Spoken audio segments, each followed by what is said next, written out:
Hello दोस्तों, स्वागत है आपका अपने यूट्यूब चैनल शुभम अड्डा एकेडमी में। दोस्तों, आज हम फिर से लेके आपके सामने आ गए हैं सुपर 30 जीके की बहुत ही महत्वपूर्ण क्लास। तो चलिए वीडियो स्टार्ट करते हैं। हमारा आज का पहला क्वेश्चन है, आजीवक संप्रदाय के संस्थापक कौन थे? तो ये थे मक्खल गोशाल। कौन थे? ये थे मक्खल गोशाल। अगला क्वेश्चन है हमारा, अंग्रेजों के शासनकाल में भारत के आर्थिक दोहन के सिद्धांत का प्रतिपादन किसने किया था? कि यह सबसे पहले किसने बताया था कि अंग्रेज जो हैं हमारे यहाँ से सारा धन लूट करके किस प्रकार से अपने यहाँ लेके जा रहे हैं और अपना आर्थिक विकास कर रहे हैं और हमारा आर्थिक दोहन कर रहे हैं। तो यह सबसे पहले बताया था दादा भाई नरौजी ने, वो भी poverty and un British rule in India नामक अपनी पुस्तक में दादा भाई नरौजी ने सबसे पहले बताया था। अगला क्वेश्चन चलिए देखते हैं। अगला क्वेश्चन है हमारा कि रॉलेट एक्ट भारत में कब लागू किया गया?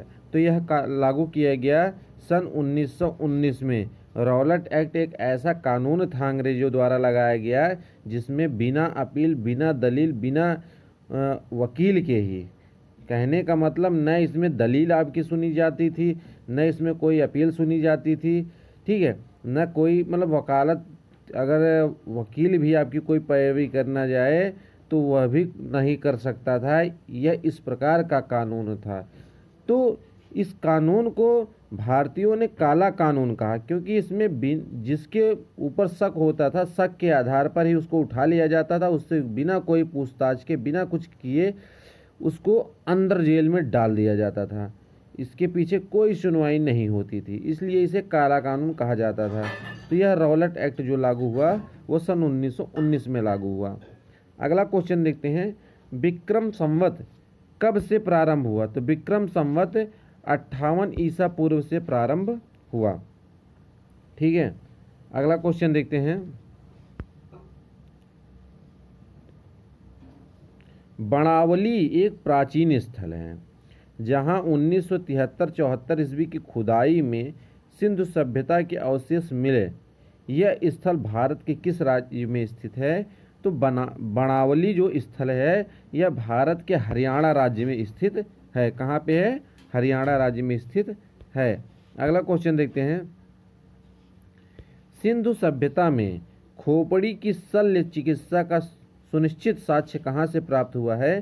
कहने का मतलब है मानव की खोपड़ी कहाँ से मिली हुई है सिंधु सभ्यता में? तो यह कालीबंगा से मिली हुई है। कहाँ से मिली हुई है? कालीबंगा से मिली हुई है। अगला क्वेश्चन देखते हैं, ऋग्वेद में ऐसी कन्याओं के उदाहरण भी मिलते हैं जो दीर्घकाल अथवा आजीवन अविवाहित रहती थी। ऐसी कन्याओं को क्या कहते थे? तो ऐसी कन्याओं को अमाजू कहते थे। क्या कहते थे? ऐसी कन्याओं को, तो ऐसी कन्याओं को अमाजू कहा जाता था। हिंदी में एक प्रश्न इस प्रकार से भी पूछा जाता है कि आजीवन अविवाहित रहने वाली स्त्रियों को क्या कहा जाता है? तो उनको भी अमाजू ही कहा जाता है, और ऋग्वेद में ऐसी कन्याओं को भी अमाजू ही कहा जाता था। अगला क्वेश्चन देखते हैं, महात्मा बुद्ध के समय कौशल देश में कौन राज्य करता था? तो महात्मा बुद्ध के समय, उनके शासनकाल के समय जो कौशल देश में जो राज्य करता था वह था प्रसेनजित। प्रसेनजित नामक जो शासक था, जो राजा था, वह कौशल राज्य में राज्य करता था। अगला क्वेश्चन देखते हैं, किस शासक ने वैशाली का परित्याग करके पाटलिपुत्र को मगध राज्य की राजधानी बनाया था? तो काला शोक जो शासक था उसने वैशाली का परित्याग करके पाटलिपुत्र को मगध राज्य की राजधानी बनाया। कौन था? काला शोक था। अगला क्वेश्चन देखते हैं, अशोक के किस शिलालेख में कलिंग युद्ध का वर्णन है? तो अशोक के 13वें शिलालेख में कलिंग युद्ध का वर्णन है। ठीक है, अगला क्वेश्चन देखते हैं, पुष्यमित्र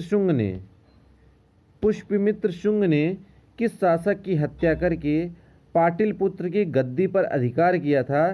तो यह हत्या किया था बृहदत्त की। किसकी? बृहदत्त की हत्या करके पुष्यमित्र शुंग ने पाटलिपुत्र की गद्दी पर अधिकार किया था। अगला क्वेश्चन देखते हैं, 40 गुलामों के दल का विनाश किस सुल्तान ने किया था?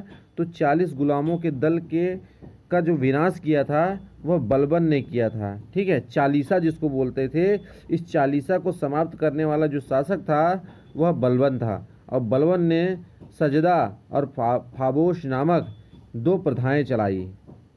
ठीक है, अगला क्वेश्चन देखते हैं, दिल्ली सल्तनत का अंतिम शासक कौन था? तो दिल्ली सल्तनत का अंतिम शासक इब्राहिम लोदी था। कौन था? इब्राहिम लोदी था। और दिल्ली शासक का प्रथम शासक कौन था? तो ये आपको बताना है, तो ये था कुतुबुद्दीन ऐबक। ठीक है, कौन था? कुतुबुद्दीन ऐबक। अगला क्वेश्चन देखते हैं, क्लाइव ने सैनिक सुधारों के लिए सेना को 3 भागों में बांटा। मतलब रॉबर्ट क्लाइव ने सैनिक को सुधारने के लिए सेना को 3 भागों में बांटा। सेना का एक भाग मुंगेर में, दूसरा भाग बांकीपुर में नियुक्त किया गया, तीसरा भाग कहाँ नियुक्त किया गया? तो तीसरा भाग को इलाहाबाद में नियुक्त किया गया था। प्रसिद्ध बीबी का मकबरा किसकी याद में बनवाया? तो प्रसिद्ध बीबी का मकबरा औरंगजेब ने अपनी बीबी बेगम रबिया दुरानी की याद में औरंगाबाद में बनवाया। इसको ताजमहल की फूहड़ नकल भी कहा जाता है। ठीक है, अगला क्वेश्चन देखते हैं, प्रसिद्ध चित्र बाज के चित्रकार कौन थे? तो प्रसिद्ध चित्र बाज के चित्रकार उस्ताद मंसूर थे। कौन थे? उस्ताद मंसूर थे। अगला क्वेश्चन देखते हैं, प्रसिद्ध ग्रंथ सिद्धांत शिरोमणि और लीलावती के लेखक कौन हैं? प्रसिद्ध ग्रंथ सिद्धांत शिरोमणि और लीलावती के लेखक भास्कराचार्य हैं। कौन हैं?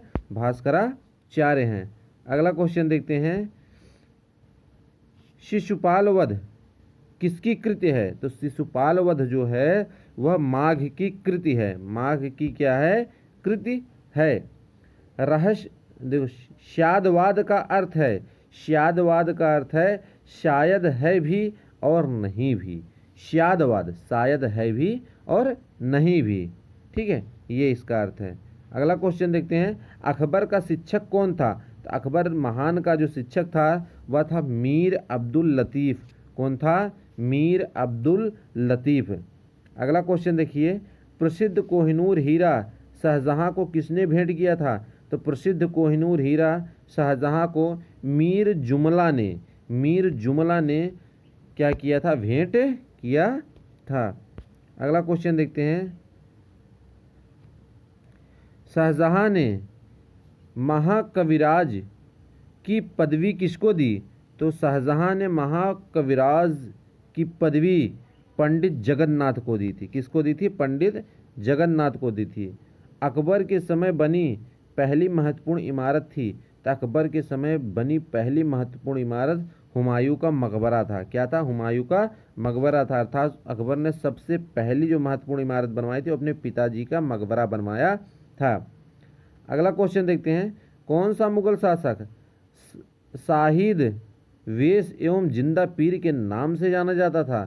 तो वो था औरंगजेब, जिसको जिंदा पीर भी कहा जाता था और शाही दरवेश भी कहा जाता था।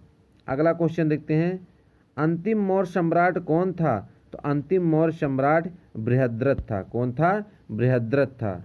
अगला क्वेश्चन देखते हैं, हर्ष की पराजय किसके हाथों हुई?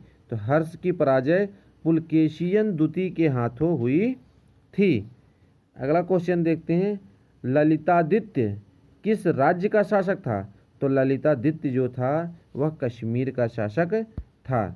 अगला क्वेश्चन, हुमायूंनामा किसकी कृति है? हुमायूंनामा गुलबदन बेगम की कृति है।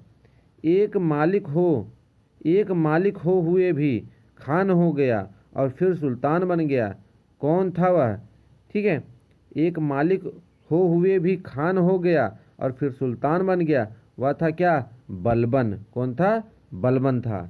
तो दोस्तों, अगर ये वीडियो आपको पसंद आए तो इस वीडियो को लाइक करिए, शेयर करिए, हमारे इस चैनल को सब्सक्राइब करिए। आपके लिए ऐसे ही इंटरेस्टिंग और मज़ेदार जीके की क्वेश्चन लगातार आती रहेंगी। तब तक के लिए धन्यवाद।